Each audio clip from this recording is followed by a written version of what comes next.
Hello everyone. तो आज मैं आपको बताने वाली हूँ कि हमारे घर में चूल्हा किस तरीके से बनता है। भैया की शादी थी तो उस काम के लिए भी बना रहे थे और बाकी वैसे भी हमेशा के लिए बना रहे थे। तो कक्कू ने खेत से मिट्टी लाकर रख दी थी, तो मम्मी ने इसको छोटा छोटा कुल्हाड़ी की हेल्प से कर दिया है और उसके बाद फिर इसमें खूब सारा पानी डाल दिया है फूलने के लिए।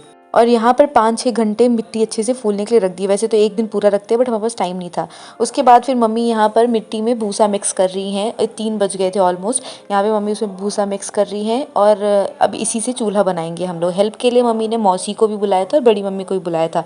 तो मौसी पहले आ गई हैं, तो मौसी ने शुरू कर दिया था। सबसे पहले नीचे यहाँ पे भूसा थोड़ा बहुत फैला दिया है। अब उसके साथ अब मिट्टी को ऐसे ले लेके हल्के हल्के हाथों से अब मौसी यहाँ पे धीरे धीरे बेस बनाना स्टार्ट कर रही है। मतलब एकदम ऊंचा सा चूल्हा नहीं बन जाता है, धीरे धीरे थोड़ा थोड़ा हाइट से बनाते हैं। तो बड़ी मम्मी भी आ गई हैं और अब यहाँ पे थोड़ी थोड़ी बातें भी चल रही हैं और साथ साथ में काम भी चल रहा है। ये देखिए, अब दूसरे साइड का मौसी ने थोड़ा पीस रखा है। आप साइड में सैंपल देख सकते हैं कि किस तरीके से ये बनकर रेडी होगा और जब ये कल सूख जाएगा तो इसको हम लोग और ऊंचा करेंगे। अब बड़ी अम्मा लग गई थी ये गुरसी बनाने में। हमारे यहाँ पे इसको गुरसी बोलते हैं, जिसमें जैसे छोटी छोटी गुरसी होती है जिसमें हवन करते हैं और जो बड़ी बड़ी है इनमें दूध पकाने के लिए काम आता है। तो इसके ऊपर जैसे हम लोग ने नीचे कोई गोल सा बर्तन रखा, उसके ऊपर ये पियरा रखा है। पियरा वो होता है जो धान कटने के बाद ही घास टाइप का बच जाता है, तो वो रखा है उस गोल बर्तन के ऊपर।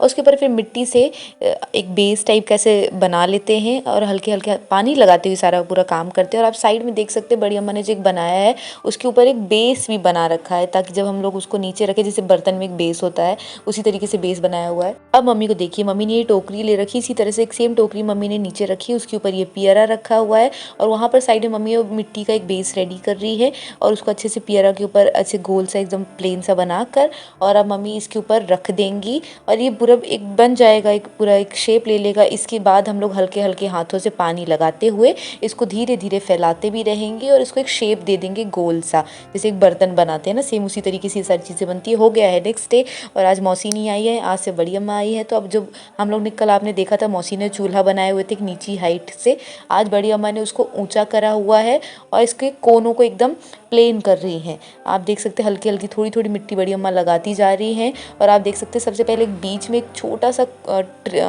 कोन बना हुआ है, ऐसा कोन बनाया हुआ है और लास्ट के 2 एंड्स जो हैं इनमें कोन एक बना हुआ है, ताकि जब इसके ऊपर हम लोग कोई बर्तन रखें तो इसको होल्ड कर पाएँ। इसी तरीके से हल्के हल्के हाथों से पानी लगाते हुए थोड़ी थोड़ी मिट्टी जहाँ आपको ऊंचा लग रहा है उसको नीचा करना है और मतलब दोनों साइड बराबर होनी चाहिए, तभी कोई बर्तन अच्छे से टिक पाएगा, नहीं तो टेढ़ा मेढ़ा हो जाएगा। तो यहाँ पे वही पूरा काम चल रहा है। इसी तरीके से बड़े छोटे मिलाकर 5-6 चूल्हे बड़ी अम्मा और मम्मी ने रेडी कर लिए हैं और उसके बाद फिर बड़ी अम्मा आई गुरसी की तरफ, तो ये भी सूख गई है। तो आज इसको नेक्स्ट डे बड़ी अम्मा ने पलट दिया है और जो एक्स्ट्रा मिट्टी है उसको इस टूल की हेल्प से बड़ी अम्मा यहाँ पे निकाल रही हैं। और एक्स्ट्रा मिट्टी निकालने के बाद अब बड़ी अम्मा इसको थोड़ी थोड़ी मिट्टी लेकर एक शेप दे रही हैं, जिस तरीके से एक बर्तन दिखता है। तो आप यहाँ पे मम्मी के इसमें देख सकते हैं फाइनल रिजल्ट किस टाइप का दिखता है। मम्मी ने छोटी सी बनाई हुई है तो ये इस टाइप का कुछ दिखेगा। उसके बाद सारी बनने के बाद इसको हम लोग 3-4 दिन अच्छे से धूप में सूखने देंगे और 3-4 दिन क्या, मैं आपको 3 महीने बाद फाइनल रिजल्ट दिखा रही हूँ क्योंकि मुझे टाइम नहीं मिला था फाइनल शूट करने का। तो ये देखिए कुछ ये इस तरीके से दिखेंगे। मम्मी ने इसको रख दिया है कहीं ऐसी जगह पे जहाँ पे वीडियो शूट करना अच्छा नहीं लग रहा है, बट मैं आपको फिर भी दिखा रही हूँ। और ये वाला जो ब्लैक ब्लैक दिख रहा है ये यूज्ड वाले हैं, इसलिए इसमें ऐसा ब्लैक निशान लग गया है। और ये जो सबसे अलग रखा हुआ है ये रेगुलरली यूज़ होता है, जब भी कोई खीर वीर बनती है तो इसी भी बनता है, इसीलिए इस तरीके से दिख रहा है। और इसी के साथ अब मैं आपसे मिलूंगी अगले वीडियो में, तब तक के लिए बाय बाय।